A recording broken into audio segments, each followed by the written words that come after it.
जी नमस्कार। नमस्कार जी। क्या नाम है जी आपका? रमा शर्मा। कहाँ से आए हैं जी आप? गांव सुनी, जिला शिमला, हिमाचल प्रदेश। संत रामपाल जी महाराज से नाम दीक्षा आपने कब ली? 16 जून 2018। मैं बहुत परेशान थी, बीमारी से बहुत जूझ चुकी थी। मेरे को 3 साल हो गए थे लगातार प्रॉब्लम से। मेरे को ब्रेस्ट की प्रॉब्लम है और तीसरी स्टेज पे चला गया था मेरा कैंसर। मैं बहुत परेशान थी और घर वाले भी कोई साथ नहीं दे रहे थे। कैंसर की प्रॉब्लम थी आपको? हाँ जी। कहाँ पे दिखाया था आपने कैंसर? सर मेरा इलाज आईजीएमसी था चला हुआ, ये कहाँ पे है? शिमला स्नोडन से। इसके अलावा? इसके अलावा मेरा एक ऑपरेट हुआ था 2 साल पहले। उसके बाद ऑपरेट के बाद भी मुझे कोई फ़र्क नहीं पड़ा। इसके बाद 9 जनवरी को मेरा ऑपरेट हुआ था।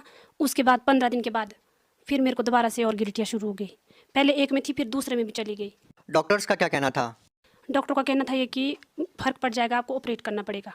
फिर उसके बाद उन्होंने ऑपरेट की डेट दी, मैंने मना कर दी कि मैंने नहीं करवाना ऑपरेट। फिर मैं दवाइयाँ खाती रही। उसके बाद फिर मेरी प्रॉब्लम ज़्यादा बढ़ गई। फिर उसके बाद मैं पीजीआई चली गई। पीजीआई जाते फिर मैंने 1 हफ़्ते दवाई खाई, उससे भी मेरे को कोई लाभ नहीं हुआ। फिर उसी के बाद मैं उसी के बीच में सत्संग गई थी, वहीं मैंने सत्संग सुना और फिर 2 दिन मैंने जाप किए, संत रामपाल महाराज जी के जाप किए। जोत नहीं जलाई थी मैंने, क्योंकि मैं इनके नियम नहीं कर पाऊँ, मैंने ऐसा सोचा था। फिर उसके बाद नाम लेने के बाद फिर बुआ की कॉल आई, कहती भैया आप कैसे भक्ति कर रही हो? फिर मैंने बोला मैं क्या भक्ति तो मैं कर रही हूँ, पर मेरे नियम नहीं हो पाएंगे, मेरे को शायद मुश्किल ही लग रहा है कि मैं निभा पाऊँगी। फिर उन्होंने बोला मेरे को कि आप जो जड़ाओ, दंडवत करो, उससे लाभ होगा आपको। फिर मेरा 19 को ऑपरेट होना था पीजीआई में। फिर मैं गई थी पीजीआई। फिर उसी दिन ये बुआ वगैरह भी चंडीगढ़ गए थे, तो इन्होंने बोला कहते हम जा रहे हैं रोहतक।